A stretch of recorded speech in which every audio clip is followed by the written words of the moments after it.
शिवाजी महाराजांना येताना पाहिलं. आता मात्र आनंदच उसळला आणि बघता बघता शिवाजी राजे आले. महाराजांनी पाहिलं हातामध्ये पंचारतीचं ताट. तसं महाराज मनातली मनात पुटपुटू लागले, अगं आई कशाला ओवाळते, कशाला ओवाळते. असा कोणचा मोठा पराक्रम बाजून आलो की आम्हाला तू ओवाळते, अगं आई कशाला ओवाळते. पण शिवा काशीच्या आईने राजाला ओवाळून राजाला म्हणले, अरे राजा राजा आत ये आतमध्ये बस. फटका धरून तो खाली हातरला. राजाला म्हणले, अरे राजा बस खाली खाली बस.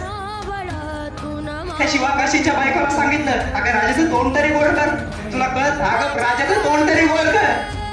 त्यावेळी शिवा काशीची बायको गोड पाणी घेऊन राजांचं तोंड गोड करते. त्यावेळी महाराज मनातली मनात फुटफुटतात, अगं आई कशाला तोंड गोड करते. तुझा लेक मेला, ही कडू बातमी घेऊन आलो आई, कशाला तोंड गोड करते.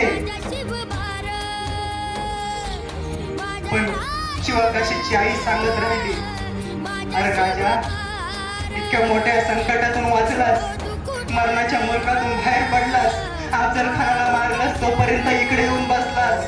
एवढ्या मोठ्या संकटातून वाचलास, तिकडे आई तुझी रस्त्याला डोळा लावून बसली असेल, मग तिच्याकडे जायच्या ऐवजी तू माझ्याकडे का आलास. त्या आई जिजाऊकडे जायचं ना. त्यावेळी महाराज म्हणले, अगं आई तू पण माझी आईच की ग, तू ही माझी आईच की.